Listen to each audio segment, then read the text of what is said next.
പ്രിയമുള്ള വിദ്യാർത്ഥികളെ, എല്ലാവർക്കും ഓൺലൈൻ ക്ലാസ്സിലേക്ക് സ്വാഗതം. കഴിഞ്ഞ കുറേ ക്ലാസ്സുകളിലായി അഡ്മിഷനുമായി ബന്ധപ്പെട്ട അക്കൗണ്ടിംഗ് ട്രീറ്റ്മെൻറ്റുകളാണ് നമ്മൾ ചർച്ച ചെയ്തുകൊണ്ടിരിക്കുന്നത്. അഡ്മിഷനുമായി ബന്ധപ്പെട്ട് വളരെയധികം പ്രാധാന്യമുള്ള ഒരു അക്കൗണ്ടിംഗ് ട്രീറ്റ്മെൻറ്റാണ് ഇന്ന് നമ്മൾ ചർച്ച ചെയ്യുന്നത്. That is revaluation of assets and reassessment of liabilities. എന്താണ് revaluation of assets and liabilities എന്നും അതുമായി ബന്ധപ്പെട്ട് തയ്യാറാക്കുന്ന റീവാലുവേഷൻ അക്കൗണ്ട് എന്താണെന്നും ആ റീവാലുവേഷൻ അക്കൗണ്ട് തയ്യാറാക്കേണ്ടതിൻ്റെ ആവശ്യകത എന്താണെന്നും ഒരു റീവാലുവേഷൻ അക്കൗണ്ട് എങ്ങനെ തയ്യാറാക്കാം, ഒരു റീവാലുവേഷൻ അക്കൗണ്ടിനുമായി ബന്ധപ്പെട്ട ജേണൽ എൻട്രീസ് എന്തെല്ലാമാണെന്നും ഇന്നത്തെ ക്ലാസ്സിൽ നമ്മൾ ചർച്ച ചെയ്യും. ആദ്യം എന്താണ് revaluation of assets and liabilities എന്ന് നമുക്ക് മനസ്സിലാക്കാം. നിലവിലുള്ള ഒരു പങ്കാളിത്ത സ്ഥാപനത്തിലേക്ക് പുതുതായി ഒരു പാർട്ട്ണർക്ക് പ്രവേശനം നൽകുമ്പോൾ നിർബന്ധമായും ആ പങ്കാളിത്ത ബിസിനസ് സ്ഥാപനത്തിൻ്റെ ആസ്തികൾ റീവാല്യൂ ചെയ്യുകയും അതിൻ്റെ ബാധ്യതകൾ പുനർനിർണയിക്കുകയും ചെയ്യണം. പുതിയ പങ്കാളിക്ക് പ്രവേശനം നൽകുന്നതിന് മുമ്പുള്ള ബിസിനസ് സ്ഥാപനത്തിൻ്റെ എല്ലാ ആസ്തികളും എല്ലാ ബാധ്യതകളും പുനർനിർണയം ചെയ്യുക എന്നുള്ളത് അഡ്മിഷനുമായി ബന്ധപ്പെട്ട വളരെയധികം പ്രാധാന്യമുള്ള ഒരു അക്കൗണ്ടിങ് അഡ്ജസ്റ്റ്മെൻ്റാണ്. ഇത്തരത്തിൽ അസറ്റുകൾ റീവാല്യൂ ചെയ്യുമ്പോൾ നമ്മൾ ചെയ്യുന്ന ഒരു പ്രധാന കാര്യം പങ്കാളിത്ത ബിസിനസ് സ്ഥാപനത്തിൻ്റെ അസറ്റ് റീവാല്യൂ ചെയ്യുകയാണ്. ഇത്തരത്തിൽ ആസ്തികൾ റീവാല്യൂ ചെയ്യുമ്പോൾ ഒന്നുകിൽ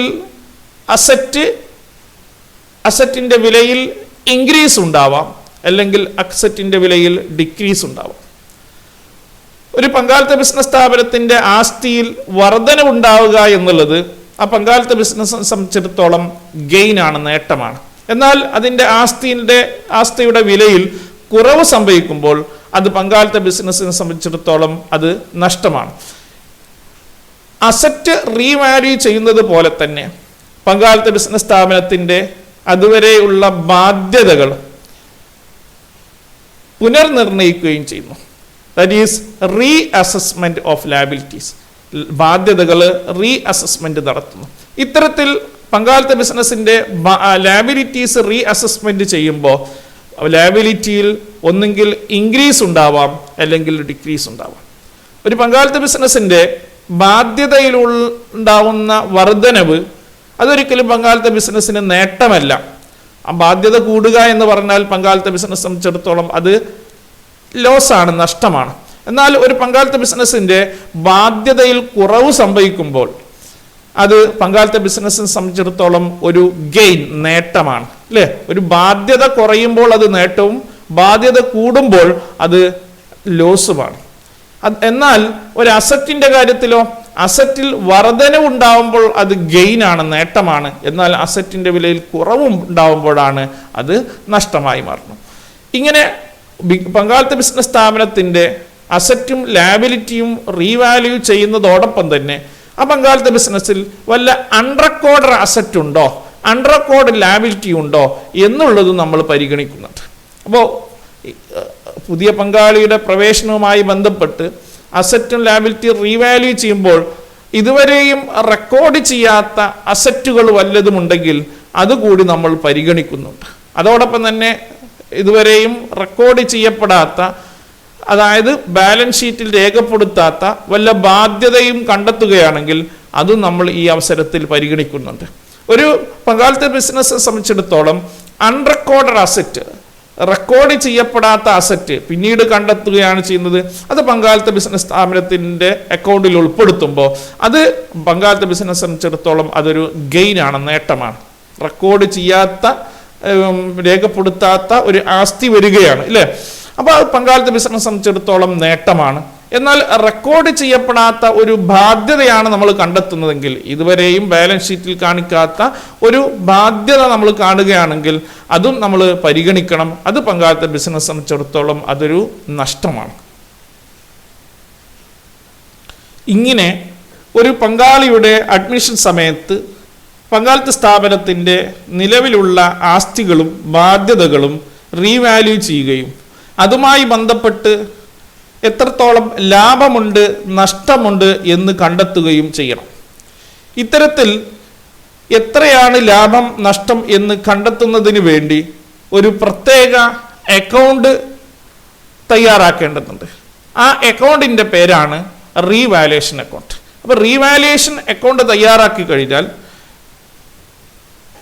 ഒരു അസറ്റും ലാബിലിറ്റീസും റീവാല്യൂ ചെയ്തത് മൂലം എത്രയാണ് ലാഭം അല്ലെങ്കിൽ എത്രയാണ് നഷ്ടം എന്ന് നമുക്ക് കണ്ടെത്താൻ കഴിയും. ഇത്തരത്തിൽ കണ്ടെത്തുന്ന ലാഭവും നഷ്ടവും ആർക്ക് അവകാശപ്പെട്ടതാണ്? പഴയ പങ്കാളികൾക്ക് അവകാശപ്പെട്ടതാണ്.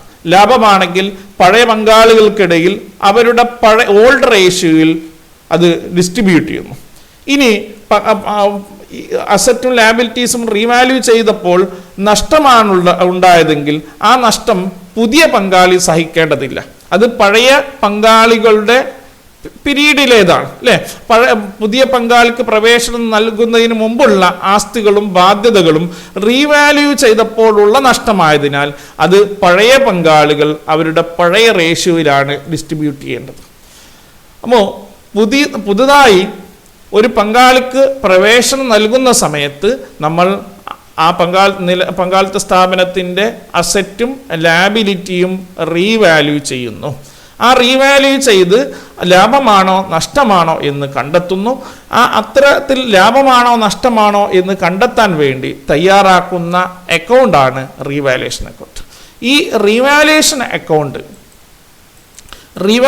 അക്കൗണ്ട് തയ്യാറാക്കുന്നത് അഡ്മിഷൻ സമയത്ത് മാത്രമല്ല, at the time of reconstitution of the firm assets and liabilities of the firm are revalued.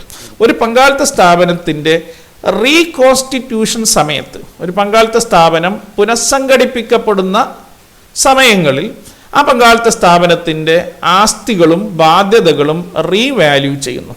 ഒരു പങ്കാളിത്ത സ്ഥാപനം എപ്പോഴാണ് റീകോൺസ്റ്റിറ്റ്യൂട്ട് ചെയ്യുന്നത്? പങ്കാളിത്ത സ്ഥാപനം പുനഃസംഘടിപ്പിക്കപ്പെടുന്നത് ഏതെല്ലാം സന്ദർഭങ്ങളാണെന്ന് നമ്മൾ ഈ ക്ലാസ്സിൻ്റെ തുടക്കത്തിൽ വിശദീകരിക്കേണ്ടതായിട്ടുണ്ട്.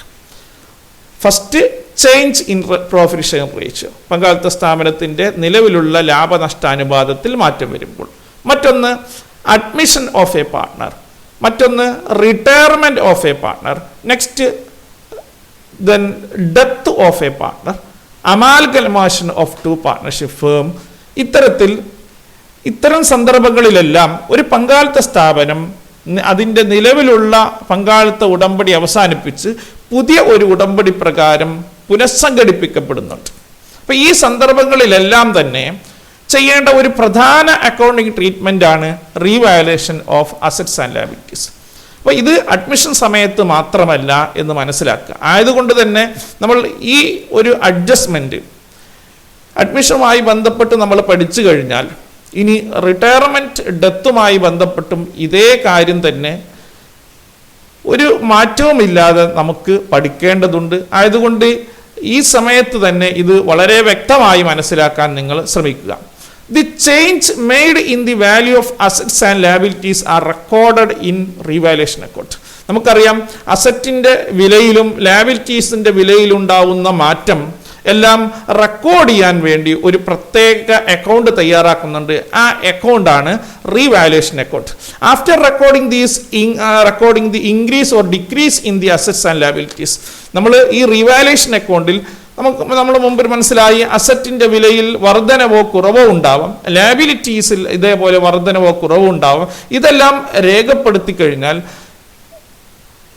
ഇത്തരത്തിൽ റീവാലുവേഷൻ മൂലം ലാഭമാണോ നഷ്ടമാണോ എന്ന് കണ്ടെത്താൻ കഴിയും. അപ്പോൾ ഇത്തരത്തിൽ എല്ലാ അസറ്റിൻ്റെയും ലയബിലിറ്റീസിൻ്റെയും ഇൻക്രീസും ഡിക്രീസും രേഖപ്പെടുത്തി കഴിഞ്ഞാൽ the profit or loss on revaluation കൊണ്ടുണ്ടായ ലാഭമോ നഷ്ടമോ എന്താണെന്ന് കണ്ടെത്തി it is transferred to old partners capital account in their old profit share ratio.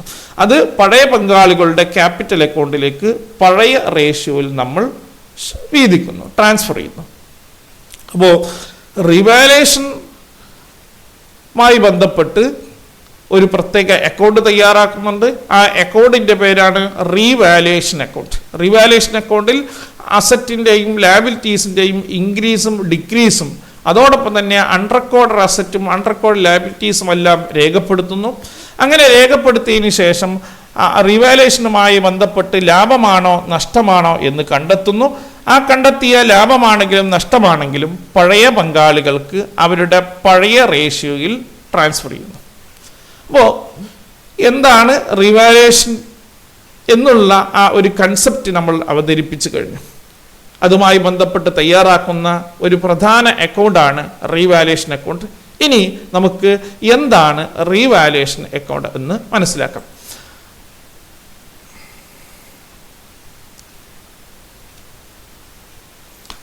Revaluation account എന്താണെന്ന് വിശദീകരിക്കുന്നതിന് മുമ്പായി റിവാലുവേഷനുമായി ബന്ധപ്പെട്ട് പ്രോഫിറ്റും ലോസും എങ്ങനെയാണ് നമ്മൾ കണ്ടെത്തുന്നത് എന്ന് ഒരു ഉദാഹരണ സഹിതം വിശദീകരിക്കുകയാണ് ഇവിടെ.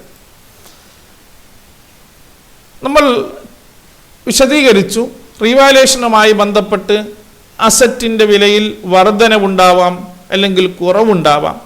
ലാബിലിറ്റിയിൽ വർധനവുണ്ടാവാം, കുറവുണ്ടാവാം.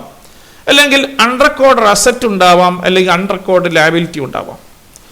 ഇത് എപ്പോഴാണ് പങ്കാളിത്ത സ്ഥാപനത്തിന് അത് നേട്ടമാവുന്നത്, എപ്പോഴാണ് അത് ലോസ് നഷ്ടമാവുന്നത് എന്ന് നോക്കാം. ഉദാഹരണമായി ഒരു പങ്കാളിത്ത ബിസിനസ് സ്ഥാപനത്തിൻ്റെ ഒരു അസറ്റായിട്ടുള്ള ലാൻഡിൻ്റെ ബുക്ക് വാല്യൂ 50,000 ആണ്. ഇവിടെ ബുക്ക് വാല്യൂ എന്നതുകൊണ്ട് ഉദ്ദേശിക്കുന്നത് ഒരു പങ്കാളിത്ത ബിസിനസ് സ്ഥാപനത്തിൻ്റെ ബാലൻസ് ഷീറ്റിൽ രേഖപ്പെടുത്തിയ വില എന്നതാണ്. അപ്പോൾ ബാലൻസ് ഷീറ്റിൽ ലാൻഡിൻ്റെ വില 50,000 രൂപയാണ്. നമ്മൾ അതിൻ്റെ പുതിയ വില കണക്കാക്കുന്നു, റീവാല്യൂ ചെയ്യുന്നു, അല്ലേ? അതാണ് പ്രധാനപ്പെട്ട ഒരു അക്കൗണ്ടിങ് അഡ്ജസ്റ്റ്മെൻ്റ് ആണ് റീവാലുവേഷൻ ഓഫ് അസറ്റ്. ആ അസറ്റ് റീവാല്യൂ ചെയ്യുന്നു. അപ്പോൾ അതിൻ്റെ പ്രസൻറ്റ് വാല്യൂ അല്ലെങ്കിൽ അതിൻ്റെ മാർക്കറ്റ് വില എത്രയാണ് എന്ന് നമ്മൾ കണ്ടെത്തുന്നു. അതിൻ്റെ പ്രസൻറ്റ് വാല്യൂ 70,000 ആണ്, 70,000 ആണ്. അപ്പം ഇവിടെ അസറ്റിൻ്റെ വിലയിൽ എന്താണ് സംഭവിച്ചത് എന്ന് നമുക്ക് നോക്കാം. അസറ്റിൻ്റെ വില 50,000 ഉണ്ടായിരുന്നത് 70,000 ഇപ്പോഴത്തെ വില 70,000 ആണ്. അപ്പോൾ അസറ്റിൻ്റെ വിലയിൽ എന്താണ് സംഭവിച്ചിട്ടുള്ളത്? ഇൻക്രീസ്, അല്ലേ? വർധനവാണ് സംഭവിച്ചിട്ടുള്ളത്. ഒരു പങ്കാളിത്ത ബിസിനസ് സ്ഥാപനത്തിൻ്റെ അസറ്റിൻ്റെ വിലയിൽ വർധനവ് സംഭവിക്കുമ്പോൾ ആസ്തി കൂടുകയാണ്, അല്ലേ? ആസ്തിയുടെ വിലയിൽ വർധനവുണ്ടാവുന്നു. അപ്പോൾ എത്ര രൂപയുടെ വർധനമാണ് ഇവിടെ സംഭവിച്ചത്? എത്ര രൂപയുടെ ലാഭമാണ്? അപ്പോൾ വർധനവ് അസറ്റിൻ്റെ വിലയിൽ വർധനവ് സംഭവിക്കുമ്പോൾ അത് ഗെയിൻ ആണോ ലോസ് ആണോ? അത് ഒരിക്കലും ലോസ് അല്ല, അത് ഗെയിൻ ആണ്, അല്ലേ? അത് നേട്ടമാണ്.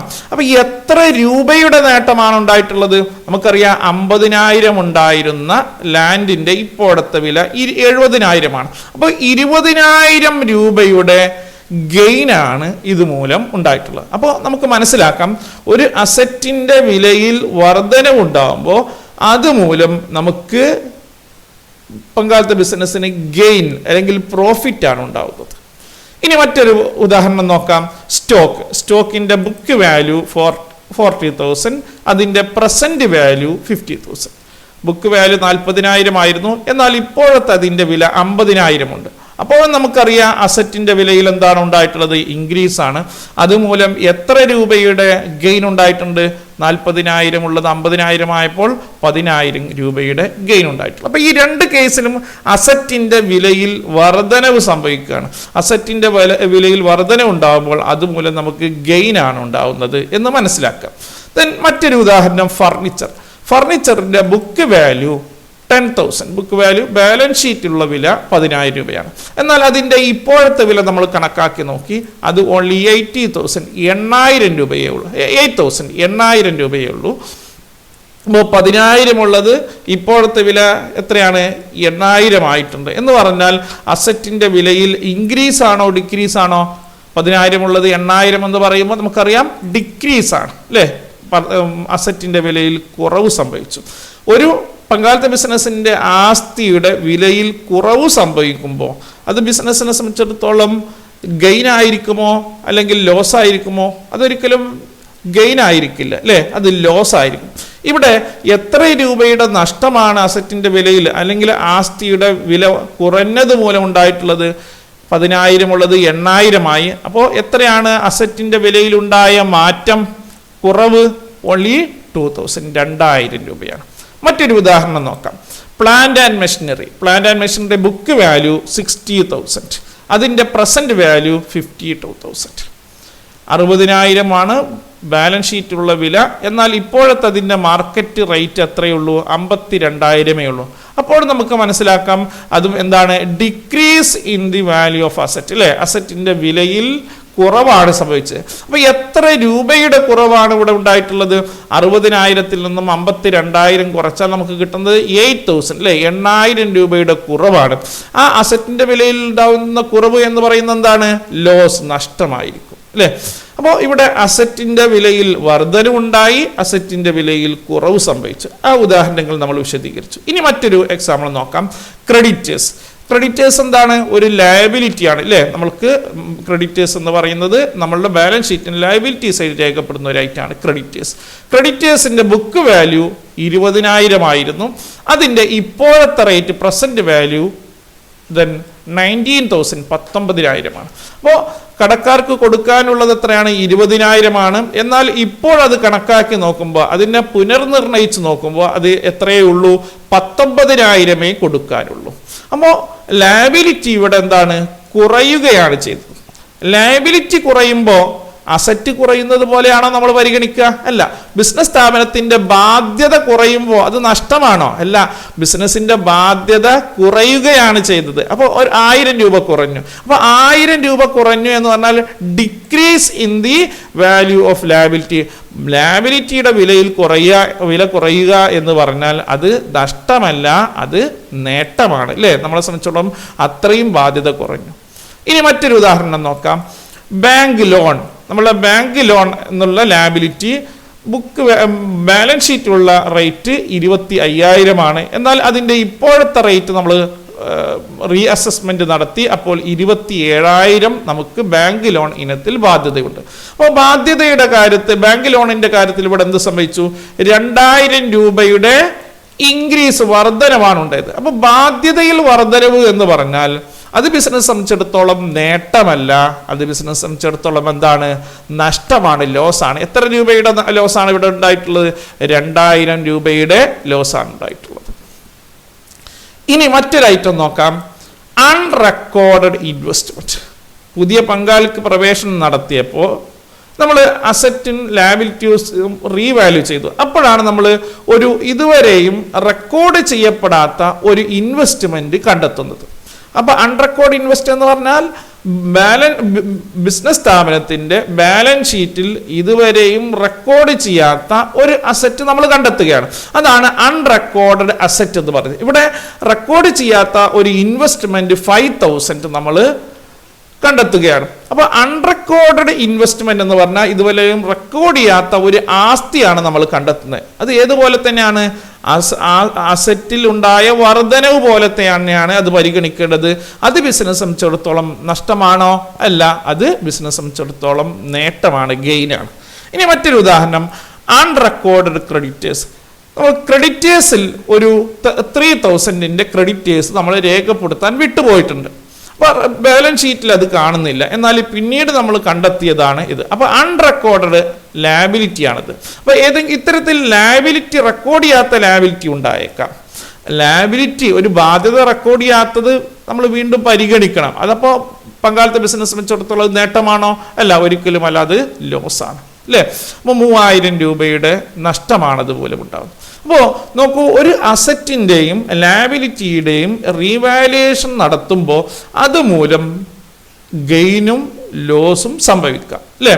ഇവിടെ അസറ്റിന്റെ വിലയിൽ വർധനവുണ്ടാകുമ്പോൾ അതുമൂലം ഗെയിനും, അസറ്റിന്റെ വിലയിൽ കുറവ് സംഭവിക്കുമ്പോൾ അതുമൂലം നഷ്ടമാണ് ഉണ്ടായത്, അല്ലേ?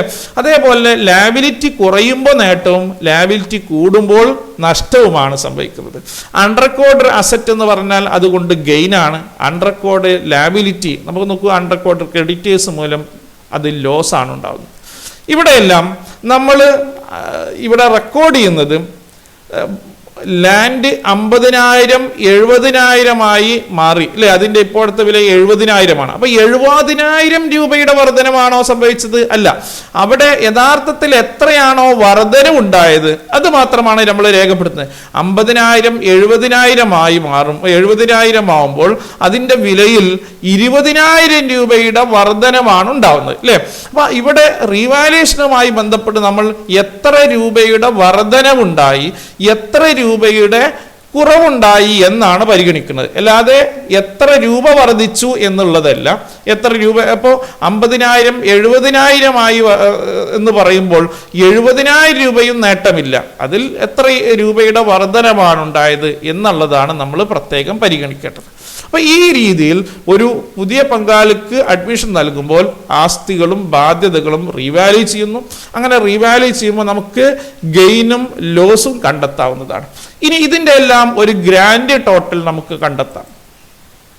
അപ്പോൾ മൊത്തം എത്ര ഗെയിൻ ഉണ്ടായിട്ടുണ്ട്? ഇപ്പോൾ അസറ്റുകൾ റീവാല്യൂ ചെയ്തപ്പോൾ ചില അസറ്റ് മൂലം നമുക്ക് ഗെയിൻ ഉണ്ടായിട്ടുണ്ട്. അതിൻ്റെ ടോട്ടൽ എത്രയാണ്? 38,000 മൊത്തം നേട്ടവും. എന്നാൽ ചില അസറ്റുകൾ റീവാല്യൂ ചെയ്തപ്പോൾ നമുക്ക് നഷ്ടം ഉണ്ടായിട്ടുണ്ട്. എത്ര രൂപയുടെ നഷ്ടമാണ് ഉണ്ടായിട്ടുള്ളത്? ദെൻ 15,000 15,000 രൂപയുടെ നഷ്ടം ഉണ്ടായിട്ടുണ്ട്.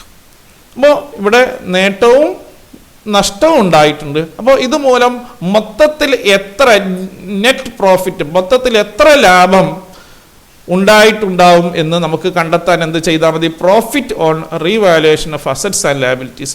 Revaluation of assets and liabilities കൊണ്ട് ഉണ്ടായ ലാഭം ഇവിടെ ഇല്ല. ഇവിടെ കാരണം നേട്ടമാണ് കൂടുതൽ, നഷ്ടം കുറവാണ്. അപ്പോൾ എത്രയായിരിക്കും? 38,000 15,000 കുറച്ചാൽ കിട്ടുന്ന 23,000 ആണ് ഇതുമൂലമുണ്ടായ മൊത്തം ലാഭം എന്ന് പറയുന്നത് അല്ലേ. അപ്പോൾ ഇവിടെ ഇത്തരത്തിൽ നമ്മൾ റീവാലുവേഷൻ ഓഫ് അസറ്റ്സ് ആൻഡ് ലയബിലിറ്റീസിലൂടെ നമ്മൾ റീവാലുവേഷൻ്റെ പ്രോഫിറ്റ് ആണോ ലോസ് ആണോ എന്ന് കണ്ടെത്തുകയാണ് ചെയ്യുന്നത്. അപ്പോൾ ഈ ഒരു ഉദാഹരണത്തിലൂടെ ഈ അസറ്റിൻ്റെയും ലയബിലിറ്റീസിൻ്റെയും വിലയിലുണ്ടാകുന്ന മാറ്റം പങ്കാളിത്ത ബിസിനസ് സ്ഥാപനത്തിന് എങ്ങനെയാണ് ഗെയിൻ ആവുന്നത്, എങ്ങനെയാണ് ലോസ് ആവുന്നത് എന്ന് നിങ്ങൾ മനസ്സിലാക്കിയിട്ടുണ്ടാവും. അപ്പോൾ ഇത് ഈ രൂപത്തിലാണ് നമ്മൾ കണ്ടെത്തിയത്. ഇതൊരു പ്രത്യേക അക്കൗണ്ട് രൂപത്തിൽ അക്കൗണ്ട് തയ്യാറാക്കിക്കൊണ്ട് നമുക്ക് കണ്ടെത്താവുന്നതാണ്. ആ അക്കൗണ്ടാണ് നമ്മൾ റീവാലുവേഷൻ അക്കൗണ്ട് എന്ന് പറയുന്നത്. അപ്പോൾ ഇനി നമുക്ക് എന്താണ് റീവാലുവേഷൻ അക്കൗണ്ട് എന്നും ഈ റീവാലുവേഷൻ അക്കൗണ്ട് എന്തിനു വേണ്ടിയാണ് തയ്യാറാക്കുന്നത്, അതിൻ്റെ ഫോർമാറ്റ് എന്താണ്, അതുമായി ബന്ധപ്പെട്ട ജേണൽ എൻട്രി എങ്ങനെയാണ് തയ്യാറാക്കുന്നത് എന്ന് മനസ്സിലാക്കാം. Revaluation account is a nominal account is prepared to find out the profit or loss on revaluation of assets and reassessment of liabilities. What is revaluation account? എന്ന ചോദ്യത്തിനുള്ള meaning, revaluation account is A nominal account. അതൊരു nominal account ആണ്. It is related with expense and income. വരുമാനവും ചെലവുകളുമായി ബന്ധപ്പെട്ട അക്കൗണ്ടുകളെയാണ് nominal account എന്ന് പറയുന്നത് അല്ലേ. അപ്പോൾ റീവാലുവേഷൻ അക്കൗണ്ട് എന്താണ്? ഒരു നോമിനൽ അക്കൗണ്ടാണ്. It is prepared to find out the profit or loss on revaluation of assets and liabilities. അസറ്റും ലയബിലിറ്റിയും റീവാല്യൂ ചെയ്തപ്പോൾ ഉള്ള ലാഭവും നഷ്ടവും എത്രയാണ്, ലാഭമോ നഷ്ടമോ അത് എത്രയാണ് എന്ന് കണ്ടെത്താൻ തയ്യാറാക്കുന്ന ഒരു നോമിനൽ അക്കൗണ്ടിനെയാണ് റീവാലുവേഷൻ അക്കൗണ്ട് എന്ന് പറയുന്നത്. അപ്പോൾ റീവാലുവേഷൻ അക്കൗണ്ട് നോമിനൽ അക്കൗണ്ടാണ്. റീവാലുവേഷൻ്റെ പ്രോഫിറ്റോ ലോസോ എന്ന് കണ്ടെത്താൻ വേണ്ടി തയ്യാറാക്കുന്ന നോമിനൽ അക്കൗണ്ടാണ് എന്ത്? Revaluation account. ഈ റീവാലുവേഷൻ അക്കൗണ്ട് ഈസ് ആൾസോ നമ്മൾ എന്ത് കൂടി പറയുന്ന പേരാണ്, മറ്റൊരു പേരുണ്ട്, അതാണ് profit and loss adjustment account. Revaluation account is also known as profit and loss adjustment account. അപ്പോൾ പുതിയ പങ്കാളിക്ക് പ്രവേശനം നൽകുമ്പോൾ അസറ്റും ലയബിലിറ്റീസും റീവാല്യൂ ചെയ്യുന്നു എന്ന് നമ്മൾ മനസ്സിലാക്കി. ആ റീവാല്യൂ ചെയ്ത് ലാഭമാണോ നഷ്ടമാണോ എന്ന് കണ്ടെത്താൻ വേണ്ടി തയ്യാറാക്കുന്ന ഒരു നോമിനൽ അക്കൗണ്ടാണ് റീവാലുവേഷൻ അക്കൗണ്ട്. ആ റിവാലുവേഷൻ അക്കൗണ്ടിനെ പ്രോഫിറ്റ് ആൻഡ് ലോസ് അഡ്ജസ്റ്റ്മെന്റ് അക്കൗണ്ടും എന്നും വിളിക്കാറുണ്ട്. ഇനി എന്തിനു വേണ്ടിയാണ് ഈ റീവാലുവേഷൻ അക്കൗണ്ട് തയ്യാറാക്കുന്നത്? That is need or purpose for preparing revaluation account. Revaluation account തയ്യാറാക്കുന്നതിൻ്റെ ആവശ്യകത എന്താണ്? പ്രധാനമായും 2 പർപ്പസാണ് റീവാലുവേഷൻ അക്കൗണ്ട് തയ്യാറാക്കുന്നതിനുള്ളത്. അതിൽ first one, to bring the assets and liabilities of the firm to their true values. ഒരു പങ്കാളിത്ത ബിസിനസ് സ്ഥാപനത്തിൻ്റെ ആസ്തികളും ബാധ്യതകളും അതിൻ്റെ യഥാർത്ഥ വിലയിലേക്ക് കൊണ്ടുവരിക. നമുക്കറിയാം ഒരു പങ്കാളിത്ത ബിസിനസ് സ്ഥാപനം അത് ആരംഭിക്കുന്ന സമയത്ത് ഒരു അസറ്റ്, ഉദാഹരണമായി ഒരു അസറ്റ് ലാൻഡ് പർച്ചേസ് ചെയ്തു, 1,00,000 രൂപക്ക് ലാൻഡ് പർച്ചേസ് ചെയ്തു. എന്നാൽ ഒരു 6 വർഷം കഴിഞ്ഞ് പുതിയൊരു പങ്കാളിക്ക അഡ്മിഷൻ നൽകുമ്പോഴും നമുക്കറിയാം ഒരു അസറ്റിൻ്റെ വില നമ്മൾ അപ്രീസിയേഷൻ രേഖപ്പെടുത്താറുണ്ടോ അക്കൗണ്ടിൽ? ഇല്ല. അതിൻ്റെ ഇപ്പോഴത്തെ വിലയും 6 വർഷം കഴിഞ്ഞാലും അതിൻ്റെ ഇപ്പോഴും ബാലൻസ് ഷീറ്റിൽ അതിൻ്റെ വില എന്ത് തന്നെയായിരിക്കും? 1,00,000 രൂപയായിരിക്കും. എന്നാൽ 6 വർഷമൊക്കെ കഴിഞ്ഞ് അതിൻ്റെ വില യഥാർത്ഥത്തിൽ ഇപ്പോഴും 1,00,000 മാത്രമേ ഉണ്ടാവൂ? അല്ല, നമുക്കറിയാം അതിൻ്റെ വിലയിലൊക്കെ മാറ്റം ഉണ്ടായിരിക്കും. അപ്പോൾ ഈ അഡ്മിഷൻ സമയത്ത് ഇത്തരത്തിൽ ആ ആസ്തികളുടെയും ബാധ്യതകളുടെയും വില അതിൻ്റെ യഥാർത്ഥ വിലയിലേക്ക് കൊണ്ടുവരിക എന്നുള്ളതിന് വേണ്ടിയാണ് നമ്മൾ എന്ത് തയ്യാറാക്കുന്നത്? റീവാലുവേഷൻ അക്കൗണ്ട് തയ്യാറാക്കുന്നത്. To bring the assets and liabilities of the firm to their true values. Then second need is to find out the profit or loss arising out of the revaluation. റീവാലുവേഷനുമായി ബന്ധപ്പെട്ട് ലാഭമാണോ നഷ്ടമാണോ എന്ന് കണ്ടെത്തുക. വളരെ പ്രധാനപ്പെട്ട ഒരു പർപ്പസാണിത്.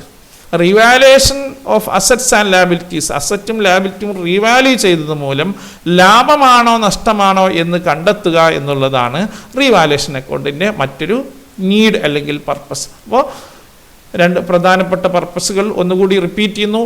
To bring the assets and liabilities of the firm to their true values, to find out the profit or loss on revaluation. റീവാലുവേഷൻ്റെ പ്രോഫിറ്റ് ആണോ ലോസ് ആണോ എന്ന് കണ്ടെത്തും.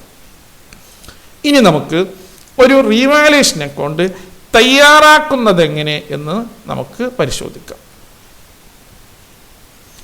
പ്രിപ്പറേഷൻ ഓഫ് റീവാലുവേഷൻ അക്കൗണ്ട് നമ്മൾ മുമ്പ് ചർച്ച ചെയ്തു. അസറ്റിൻ്റെ വിലയിലും ലയബിലിറ്റിൻ്റെ വിലയിലുമെല്ലാം വർധനവോ അല്ലെങ്കിൽ കുറവോ ഉണ്ടാവാം. അതോടൊപ്പം തന്നെ അൺറെക്കോർഡ് അസറ്റോ അൺറെക്കോർഡ് ലയബിലിറ്റിയോ ഉണ്ടാവാം. ഇതെല്ലാം രേഖപ്പെടുത്തുന്നത് റീവാലുവേഷൻ അക്കൗണ്ടിലാണ്. അപ്പോൾ ഇതെല്ലാം എങ്ങനെയാണ് റീവാലുവേഷൻ അക്കൗണ്ടിൽ രേഖപ്പെടുത്തുന്നത് എന്ന് നമുക്ക് ആദ്യം മനസ്സിലാക്കാം. അപ്പോൾ എങ്ങനെയാണ് റീവാലുവേഷൻ അക്കൗണ്ടിൻ്റെ preparation? Then first, revaluation account is credited with increase in the value of asset and decrease in the value of liability. Revaluation അക്കൗണ്ടിൽ ക്രെഡിറ്റ് ചെയ്യുന്നത് എന്തൊക്കെയാണ്? Increase in the value of asset, അസറ്റിൻ്റെ വിലയിലുണ്ടായ വർധനവും, decrease in the value of liability, ലയബിലിറ്റിയുടെ വിലയിലുണ്ടായ കുറവും. അല്ലേ? അസറ്റിൻ്റെ വിലയിൽ വർധനവും ലയബിലിറ്റിയുടെ വിലയിൽ കുറവും റീവാലുവേഷൻ അക്കൗണ്ടിൽ ക്രെഡിറ്റ് ചെയ്യുന്നു. അപ്പോൾ ഒരു അസറ്റിൻ്റെ വില വർദ്ധിക്കുകയാണെങ്കിൽ അത് റീവാലുവേഷൻ അക്കൗണ്ടിൻ്റെ എവിടെ രേഖപ്പെടുത്തും? ക്രെഡിറ്റ് സൈഡ് രേഖപ്പെടുത്തും. ലയബിലിറ്റിയിൽ കുറവ് സംഭവിക്കുമ്പോഴും അത് റീവാലുവേഷൻ അക്കൗണ്ടിൻ്റെ ക്രെഡിറ്റ് സൈഡിൽ രേഖപ്പെടുത്തും. അപ്പോൾ ബൈ അസറ്റ് എന്ന് പറഞ്ഞ് ഓരോ അസറ്റുകളും നമ്മൾ റീവാലുവേഷൻ അക്കൗണ്ടിൽ ക്രെഡിറ്റ് ചെയ്യും. അസറ്റ് വർദ്ധിക്കുമ്പോഴും ലയബിലിറ്റി കുറയുമ്പോഴും. ഈ അസറ്റ് വർദ്ധിക്കുമ്പോഴും ലയബിലിറ്റി കുറയുമ്പോഴും എന്താണ് യഥാർത്ഥത്തിൽ ഉണ്ടാവുന്നത്? അസറ്റ് വർദ്ധിക്കുമ്പോഴും നേട്ടമാണ്, ബാധ്യത കുറയുമ്പോഴും നേട്ടമാണ്. അല്ലേ? അപ്പോൾ ഈ ഗെയിൻ, റീവാലുവേഷനുമായി ബന്ധപ്പെട്ട ഗെയിൻ രേഖപ്പെടുത്ത റീവാലുവേഷൻ അക്കൗണ്ടിൻ്റെ ക്രെഡിറ്റ് സൈഡിലാണ് എന്ന് മനസ്സിലാക്കുക.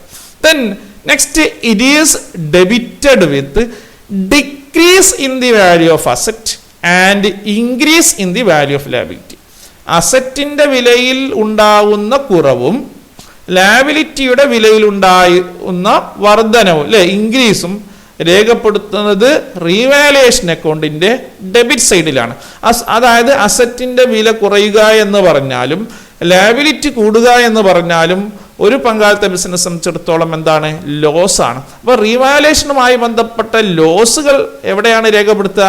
റീവാലുവേഷൻ അക്കൗണ്ടിൻ്റെ ഡെബിറ്റ് സൈഡിലാണ് രേഖപ്പെടുത്തുന്നത്.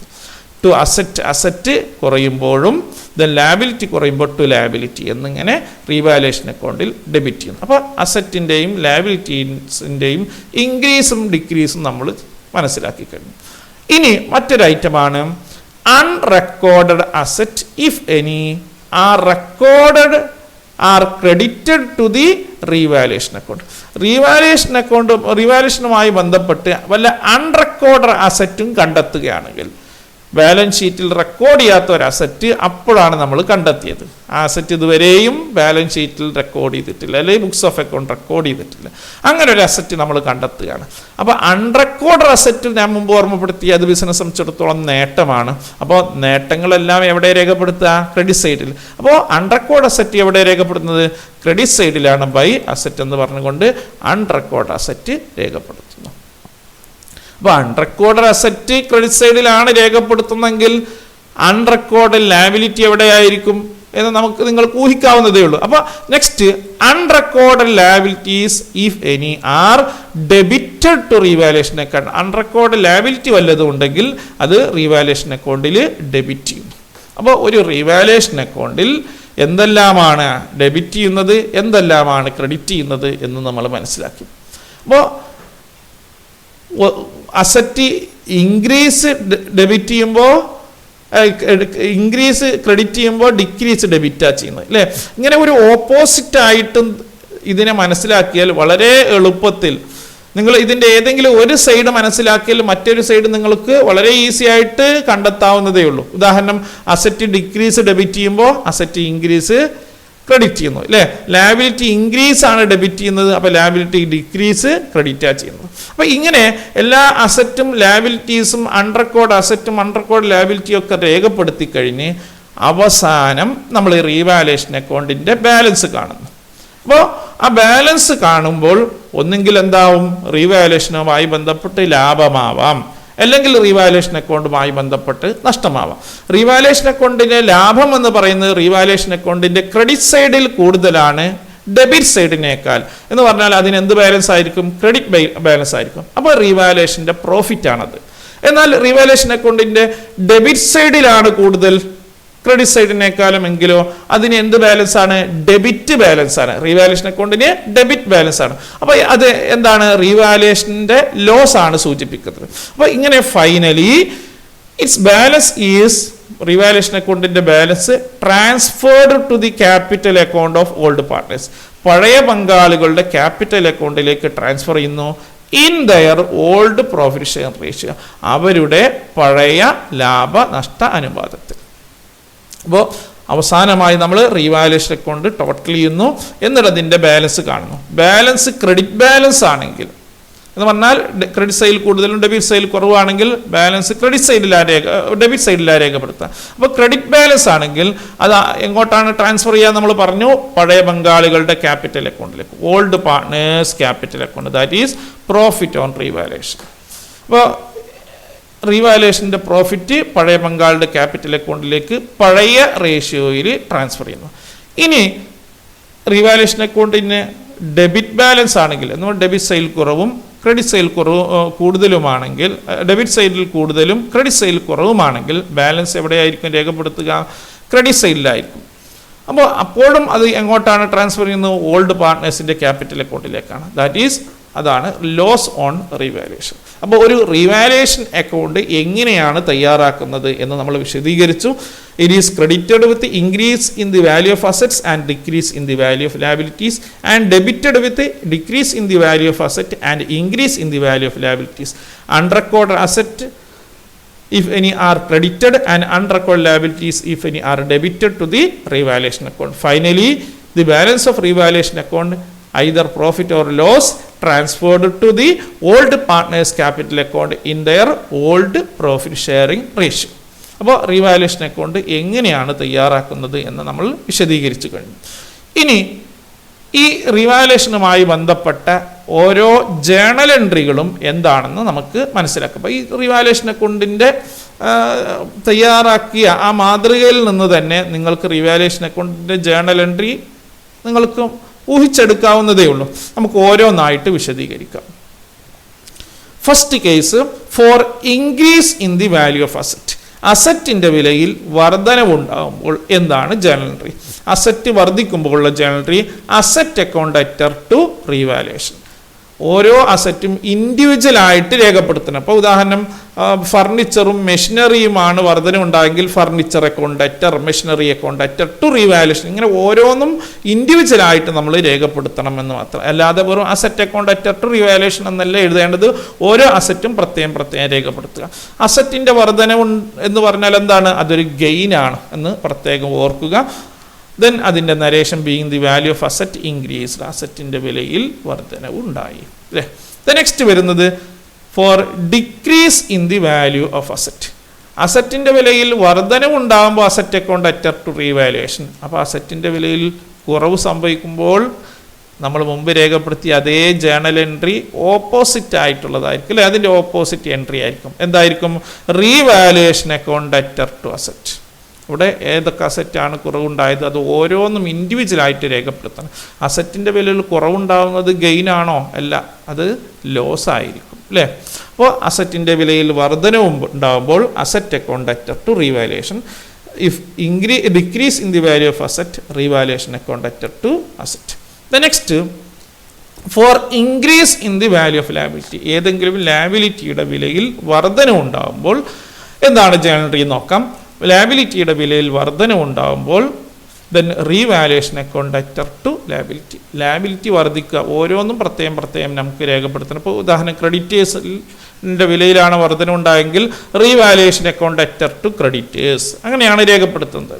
അപ്പോൾ ലാബിലിറ്റി വർദ്ധിക്കുക എന്ന് പറഞ്ഞാൽ നമുക്കത് ലോസ് ആണ് അല്ലേ, ലോസ് ആണ്. നെക്സ്റ്റ് വരുന്നത് for decrease in the value of liability. നമ്മളെ ബാധ്യത കുറയുകയാണ്. ബാധ്യത കുറയുമ്പോൾ അത് ലോസ് ആണോ? അല്ല, അത് പ്രോഫിറ്റ് ആണ്. അപ്പോൾ decrease in the value of ലാബിലിറ്റിയുടെ ജേണൽ എൻട്രി എന്തായിരിക്കും? ഇൻക്രീസിൻ്റെ ഓപ്പോസിറ്റ്. അപ്പോൾ ഇൻക്രീസിൻ്റെ ഓപ്പോസിറ്റ് എന്താണ്? Liability account debtor to revaluation. Liability ഏതൊക്കെ ലാബിലിറ്റിയിലെ വിലയിലാണോ വർധന ഉണ്ടായത് അത് ഓരോന്ന് ഇൻഡിവിജ്വലായിട്ട് രേഖപ്പെടുത്തണം. ഉദാഹരണം ക്രെഡിറ്റേഴ്സിൻ്റെ വിലയിൽ കുറവുണ്ടായി, ഡിക്രീസ് ഉണ്ടായി എങ്കിൽ creditors account debtor to revaluation. Bills പേയബിളിൻ്റെ വിലയിൽ കുറവ് സംഭവിച്ചാൽ bills payable account debtor to revaluation. ഇങ്ങനെ ഓരോന്നും പ്രത്യേകം രേഖപ്പെടുത്തണം. അപ്പോൾ ലാബിലിറ്റിയുടെ വിലയിൽ കുറവ് സംഭവിക്കുമ്പോൾ അത് ഗെയിൻ ആണ് അല്ലേ. Being value of liability decreased. Okay, അപ്പോൾ അസറ്റിൻ്റെ വിലയിലും ലാബിലിറ്റിയുടെ വിലയിലും ഉണ്ടായിരുന്ന മാറ്റങ്ങളുടെ ജേണൽ എൻട്രി നമ്മൾ ചർച്ച ചെയ്തു. നെക്സ്റ്റ് വരുന്നത് for unrecorded asset. Unrecorded asset, record ചെയ്യപ്പെടാത്ത ഒരു അസറ്റ് കണ്ടെത്തുകയാണെങ്കിൽ അത് നമ്മൾ ബുക്സ് ഓഫ് അക്കൗണ്ടിൽ പരിഗണിക്കണം. അപ്പോൾ ഇതുവരെയും ബാലൻസ് ഷീറ്റിൽ ഇല്ലാത്ത ഒരു അസറ്റ് നമ്മൾ കണ്ടെത്തുകയാണ് അഡ്മിഷൻ സമയത്ത് എങ്കിൽ അതിൻ്റെ journal entry asset account debtor to revaluation. അതൊരു ഗെയിനാണ്. Been unrecorded asset brought in the books of account. അപ്പോൾ അൺറെക്കോർഡ് അസറ്റ്, അപ്പോൾ നോക്കൂ, അസറ്റ് വർദ്ധിക്കുമ്പോഴും അൺറെക്കോർഡ് അസറ്റിൻ്റെ കേസിലും ജേണൽ എൻട്രി ഒരേ ജേണൽ എൻട്രി ആണ് അല്ലേ. അസറ്റ് വർദ്ധിക്കുമ്പോഴും ജേണൽ എൻട്രി എന്ത് തന്നെയാണ്? Asset account debtor to revaluation. Unrecorded അസറ്റിൻ്റെ ജേണൽ എൻട്രിയോ അതും asset account debtor to revaluation. പഠന സമയത്ത് ഈ രീതിയിൽ മനസ്സിലാക്കി പഠിക്കുമ്പോൾ കുറച്ചുകൂടി എളുപ്പത്തിൽ മനസ്സിലാക്കാൻ കഴിയും. Next for unrecorded liability. Balance ഷീറ്റിൽ ഇല്ലാത്ത ഒരു ലാബിലിറ്റി നമ്മൾ കണ്ടെത്തുകയാണ്. അതിനെയാണ് അൺറെക്കോർഡഡ് ലാബിലിറ്റി എന്നതുകൊണ്ട് ഉദ്ദേശിക്കുന്നത്. അൺറെക്കോർഡഡ് ലാബിലിറ്റിയുടെ ജേണൽ എൻട്രി ലാബിലിറ്റി കണ്ടെത്തുക എന്ന് പറഞ്ഞാൽ ലാബിലിറ്റി വർദ്ധിച്ചു എന്നാണ് അർത്ഥം അല്ലേ. അപ്പോൾ എന്താണ് journal entry? Revaluation account debtor to liability. അത് ഒരു റെക്കോർഡ് ചെയ്യാത്തൊരു ലാബിലിറ്റി പുതുതായി കണ്ടെത്തുമ്പോൾ അത് നഷ്ടമാണ് അല്ലേ. അപ്പോൾ അൺറെക്കോർഡ് ലാബിലിറ്റിയുടെ ജേണൽ എൻട്രി എന്താണെന്ന് നമ്മൾ വിശദീകരിച്ചു. അപ്പോൾ അസറ്റിൻ്റെ ലാബിലിറ്റിയിൽ വർധന ഉണ്ടാകുമ്പോഴും അൺറെക്കോർഡ് ലാബിലിറ്റി കണ്ടെത്തിയാലും ജേണൽ എൻട്രി ഒരേ ജേണൽ എൻട്രിയാണ്. ലാബിലിറ്റി വർദ്ധിപ്പിച്ചപ്പോൾ ജേണൽ എൻട്രി എന്തായിരുന്നു? Revaluation account debtor to liability. Unrecorded ലാബിലിറ്റിയുടെയും ജേണൽ എൻട്രി എന്താണ്? Revaluation account debtor to liability. അത് പ്രത്യേകം നിങ്ങൾ മനസ്സിലാക്കുക. അപ്പോൾ ഇങ്ങനെ നമ്മൾ ഒരു റീവാലുവേഷൻ അക്കൗണ്ടിൽ അസറ്റിൻ്റെയും ലാബിലിറ്റിയുടെയും വർധനവും കുറവും രേഖപ്പെടുത്തി അൺറെക്കോർഡ് അസറ്റും അൺറെക്കോർഡ് ലാബിലിറ്റിയും രേഖപ്പെടുത്തി. ഇതെല്ലാം രേഖപ്പെടുത്തി കഴിഞ്ഞാൽ ഫൈനലി നമ്മൾ എന്ത് ചെയ്യുന്നു? ആ റീവാലുവേഷൻ അക്കൗണ്ട് ബാലൻസ് ചെയ്യുന്നു. ആ ബാലൻസ് ഒന്നുകിൽ പ്രോഫിറ്റ് ആവാം അല്ലെങ്കിൽ ലോസ് ആവാം. അങ്ങനെ പ്രോഫിറ്റ് ആണെങ്കിൽ ജേണൽ എൻട്രി, പ്രോഫിറ്റ് ആണെങ്കിൽ എന്താ നമ്മൾ പറഞ്ഞു? ആ പ്രോഫിറ്റ് പഴയ പങ്കാളിൽ ക്യാപിറ്റൽ അക്കൗണ്ടിലേക്ക് ട്രാൻസ്ഫർ ചെയ്യണം. അപ്പോൾ പ്രോഫിറ്റ് എപ്പോഴാണ് പ്രോഫിറ്റ് ഉണ്ടാകുന്നത്? ക്രെഡിറ്റ് സൈഡിൽ കൂടുതലും ഡെബിറ്റ് സൈഡിൽ കുറവുമാണെങ്കിൽ അതിന് ക്രെഡിറ്റ് ബാലൻസ് ആയിരിക്കും. ക്രെഡിറ്റ് ബാലൻസ് എന്തിനാണ് സൂചിപ്പിക്കുന്നത്? Profit on revaluation. Profit on റീവാലുവേഷൻ്റെ journal entry revaluation account debtor to old partners capital account. പഴയ പങ്കാളികളുടെ ക്യാപിറ്റൽ അക്കൗണ്ടിലേക്ക് പഴയ റേഷ്യോയിൽ പ്രോഫിറ്റ് ഓൺ റീവാലുവേഷൻ ട്രാൻസ്ഫർ ചെയ്യുന്നു. ഇനി റീവാലുവേഷൻ്റെ ബാലൻസ് ലോസ് ആവാം. എപ്പോഴാണ് ലോസ് ആവുന്നത്? അതിന് ഡെബിറ്റ് ബാലൻസ് ആണെങ്കിൽ അത് എന്തിനാണ്? It indicate loss on revaluation. റീവാലുവേഷൻ്റെ ലോസിനെയാണ് സൂചിപ്പിക്കുന്നത്. അപ്പോൾ റീവാലുവേഷൻ ലോസ് ആണെങ്കിൽ അതിൻ്റെ journal entry old partners capital account debtor to revaluation. അപ്പോൾ പ്രോഫിറ്റ് ആണെങ്കിൽ പഴയ പങ്കാളിയുടെ ക്യാപിറ്റൽ അക്കൗണ്ടിലേക്ക് ക്രെഡിറ്റ് ചെയ്യുന്നു, ലോസ് ആണെങ്കിൽ പഴയ പങ്കാളിയുടെ ക്യാപിറ്റൽ അക്കൗണ്ടിലേക്ക് അത് ഡെബിറ്റ് ചെയ്യുന്നു. അപ്പോൾ loss on revaluation transferred to old partners capital account in their old profit share ratio. അപ്പോൾ നമ്മൾ റീവാലുവേഷൻ്റെ അക്കൗണ്ട് തയ്യാറാക്കുന്നതുമായി ബന്ധപ്പെട്ട 8 ജേണൽ എൻട്രികൾ ചർച്ച ചെയ്തു. ഇനി ആ റീവാലുവേഷൻ അക്കൗണ്ടിൻ്റെ ഒരു പ്രൊഫോമ കൂടി നമുക്ക് മനസ്സിലാക്കാം. പ്രൊഫോമ മുമ്പ് ചർച്ച ചെയ്തത് തന്നെയാണ്, ഒന്നുകൂടി വിശദീകരിക്കാം. ദെൻ ഒരു റീവാലുവേഷൻ അക്കൗണ്ടിൻ്റെ മാതൃക നിങ്ങൾക്ക് സ്ക്രീനിൽ കാണാവുന്നതാണ്. റീവാലുവേഷൻ അക്കൗണ്ടിൽ ക്രെഡിറ്റ് ചെയ്യുന്നത് എപ്പോഴെല്ലാമാണ്? അസറ്റിൽ വർധനവുണ്ടാകുമ്പോഴും അൺറെക്കോർഡ് അസറ്റിൻ്റെ കേസിലും ലാബിലിറ്റി കുറയുമ്പോഴും, അല്ലേ? ഇനി എപ്പോഴാണ് ക്രെഡിറ്റ് ചെയ്യുന്നത് എന്ന് മനസ്സിലാക്കിയാൽ എപ്പോഴെല്ലാമാണ് ഡെബിറ്റ് ചെയ്യുന്നത് എന്ന് മനസ്സിലാക്കാൻ വളരെ ഈസിയാണ്, അല്ലേ? അസറ്റ് കുറയുമ്പോൾ ക്രെഡിറ്റ് ചെയ്യുമ്പോൾ അസറ്റ് കൂടുമ്പോൾ ക്രെഡിറ്റ് ചെയ്യുമ്പോൾ, അസറ്റ് കുറയുമ്പോൾ എന്ത് ചെയ്യും? ഡെബിറ്റ് ചെയ്യും, അല്ലേ?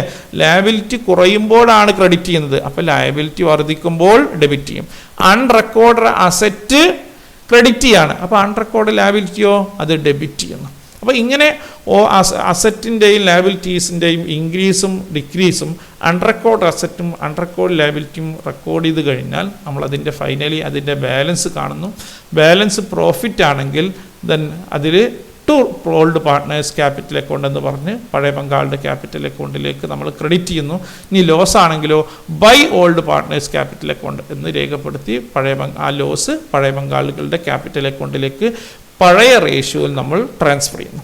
അപ്പോൾ ഇന്നത്തെ ക്ലാസ്സിൽ നമ്മൾ എന്താണ് റീവാലുവേഷൻ അക്കൗണ്ട് എന്നും ആ revaluation account what are the need for prepare revaluation account and how to prepare revaluation account and journal entries related with the preparation of revaluation account. ഇത്രയും ടോപ്പിക്കാണ് നമ്മൾ ചർച്ച ചെയ്തത്. വീണ്ടും ഓർമ്മപ്പെടുത്തുകയാണ്, ഈ revaluation of assets and liabilities എന്ന് ഇത് വളരെയധികം പ്രാധാന്യമുള്ള ഒരു ടോപ്പിക്കാണ്. അഡ്മിഷനുമായി ബന്ധപ്പെട്ട് മാത്രമല്ല, retirement, death, change in profit ratio, ഈ ഘട്ടങ്ങളിലെല്ലാം നമുക്ക് അസറ്റും ലയബിലിറ്റീസും റീവാല്യൂ ചെയ്യേണ്ടതുണ്ട്. അപ്പോൾ അഡ്മിഷൻ സമയത്ത് തന്നെ ഇത് വളരെ ശ്രദ്ധയോടുകൂടി എല്ലാ കാര്യങ്ങളും സൂക്ഷ്മമായി മനസ്സിലാക്കുക. എങ്കിൽ നിങ്ങൾക്ക് തുടർന്നുള്ള ചാപ്റ്ററുകളിൽ വളരെ ഈസി ആയിട്ട് പ്രോബ്ലം നിങ്ങൾക്ക് സോൾവ് ചെയ്യാൻ കഴിയും. അതുമാത്രമല്ല, എക്സാം പോയിൻ്റ് ഓഫ് വ്യൂവിൽ ഒരു റീവാലുവേഷൻ അക്കൗണ്ടുമായി ബന്ധപ്പെട്ട ക്വസ്റ്റ്യൻസ് ഷുവറായിട്ടും ഉണ്ടാവാറുണ്ട്. അപ്പോൾ ശ്രദ്ധയോടുകൂടി ഇത് മനസ്സിലാക്കിയാൽ മാത്രമേ റീവാലുവേഷൻ അഡ്മിഷനുമായി ബന്ധപ്പെട്ട് ആ ചാപ്റ്ററിന് 10 മാർക്കിൻ്റെ വെയിറ്റേജ് ഉണ്ട്, അല്ലേ? 10 മാർക്കിൻ്റെ വെയിറ്റേജ് ഉള്ള ഒരു ചാപ്റ്ററാണ് അഡ്മിഷൻ എന്ന ചാപ്റ്റർ. അതുകൊണ്ട് തന്നെ മിക്കവാറും വർഷങ്ങളിൽ ഈ ചാപ്റ്ററുമായി ബന്ധപ്പെട്ട എസ് എ ക്വസ്റ്റ്യൻ ഉണ്ടാവാറുണ്ട്. ആ എസ് എ ക്വസ്റ്റ്യൻ ഉണ്ടെങ്കിൽ അതിലെ ഒരു മെജോറിറ്റി സ്കോറും മെജോറിറ്റി മാർക്കും എന്തിനാണ്? റീവാലുവേഷൻ അക്കൗണ്ട് തയ്യാറാക്കുന്നതിനാണ്. ആയതുകൊണ്ട് തന്നെ ഈ റീവാലുവേഷൻ അക്കൗണ്ട് എന്താണെന്നും അത് എങ്ങനെ തയ്യാറാക്കാമെന്നുള്ളതും ശ്രദ്ധയോടുകൂടി മനസ്സിലാക്കുക. അല്പം ലോജിക്കോടുകൂടി ചിന്തിക്കുകയാണെങ്കിൽ കൂടുതൽ പഠനമൊന്നും ആവശ്യമില്ലാതെ തന്നെ ഇക്കാര്യങ്ങൾ എളുപ്പത്തിൽ ഓർത്തെടുക്കാൻ കഴിയും. കാരണം നാം ഓർമ്മപ്പെടുത്തി, അസറ്റ് വർധനവുണ്ടാകുമ്പോൾ എന്താണ്? ക്രെഡിറ്റ് ചെയ്യുമ്പോൾ അസറ്റ് അതിൻ്റെ വിലയിൽ കുറവുണ്ടാകുമ്പോൾ എന്ത് ചെയ്യും എന്ന് നമുക്ക് ഊഹിച്ചെടുക്കാവുന്നതേ ഉള്ളൂ. അപ്പോൾ ഇത്തരത്തിൽ എളുപ്പത്തിൽ മനസ്സിലാക്കാൻ കഴിയും. അപ്പോൾ ഇന്നത്തെ ക്ലാസ് ഇവിടെ അവസാനിപ്പിക്കുകയാണ്. ഇതുമായി ബന്ധപ്പെട്ട പ്രോബ്ലം നമുക്ക് മറ്റൊരു ക്ലാസ്സിൽ ചർച്ച ചെയ്യാം. എല്ലാ ഭാഗങ്ങളും ശ്രദ്ധയോടുകൂടി നിങ്ങൾ കേട്ട് മനസ്സിലാക്കുക. എന്തെങ്കിലും സംശയമുണ്ടെങ്കിൽ നിങ്ങൾ കമൻ്റായി ഉന്നയിക്കാൻ മറക്കരുത് എന്ന് ഓർമ്മപ്പെടുത്തിക്കൊണ്ട് ഇന്നത്തെ ക്ലാസ് നിർത്തുന്നു. എല്ലാവർക്കും നന്ദി.